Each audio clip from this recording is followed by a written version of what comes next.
السلام عليكم. النهاردة هنعمل غرزة جميلة جدا وبسيطة، ممكن تعملي بيها مفرش سكارف بسيطة.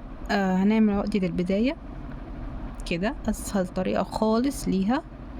تمام. بعد كده هنعمل مضاعفات رقم 6. تمام.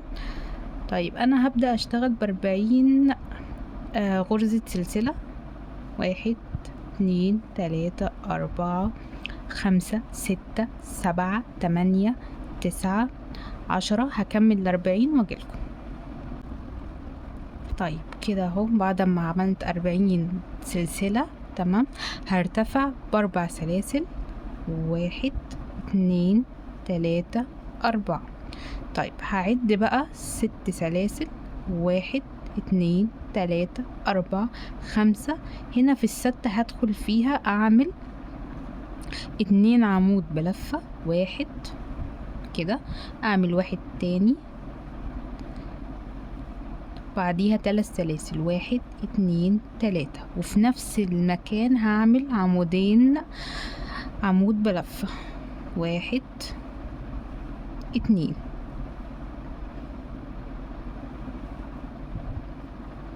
هيبقى بالشكل ده.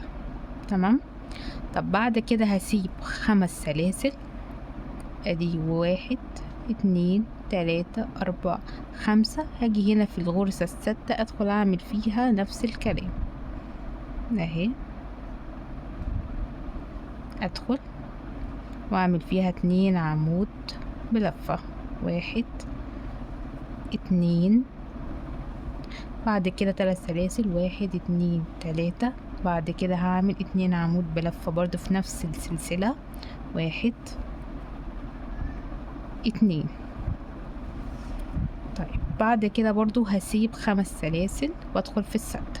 1 2 3 4 5. هدخل هنا في الستة اعمل نفس الكلام. 2 عمود بلفة. 3 سلاسل. 2 عمود بلفة. 1 2. بعد كده 1 2 3. نفس المكان برضو. 1. وادي العمود التاني. هفضل شغالة كده لحد الاخر وارجع لكم. طب انا كده خلصت. هيتبقى معايا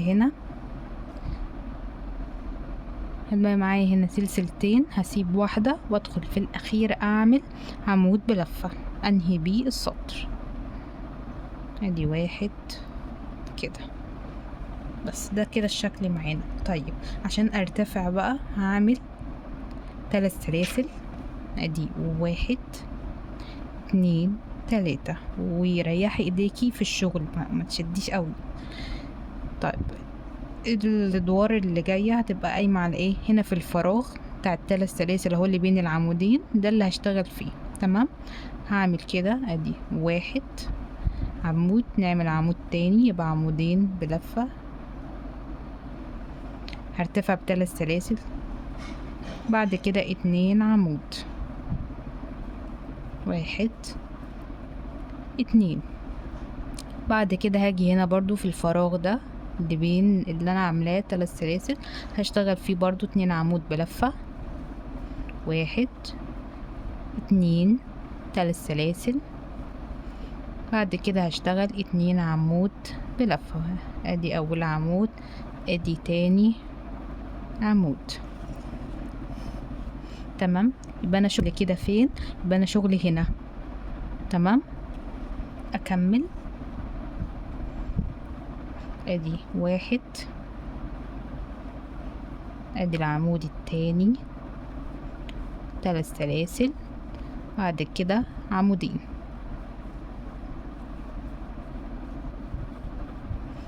هنا برضو ادي عمودين، وادي العمود التاني. 3 سلاسل. بعد كده عندي ادي 2 عمود بلفة. الفراغ اللي بعده برضو عمودين. 3 سلاسل. عمودين.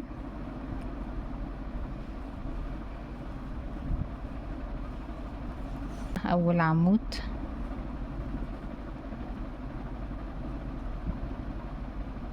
وادي تاني عمود، 1 2 3. بعد كده عندي عمودين، ادي 1، ادي التاني. اخر واحد معايا ادي عمودين بلفة، 3 سلاسل، عمودين، ادي التاني. هاجي هنا عندي السلسلة التالتة اللي انا كنت عاملاها، هعمل فيها عمود بلفة. طبعا عايزة تدخلي في في واحدة تمام، عايزة تدخلي في الاتنين، انا بحب ادخل في الاتنين بيظبط الشكل معايا اللي يريحك. المهم بس ما حدش ينساها عشان ايه نظبط الشكل بتاعنا. طيب دي القطعة اللي انا عملتها.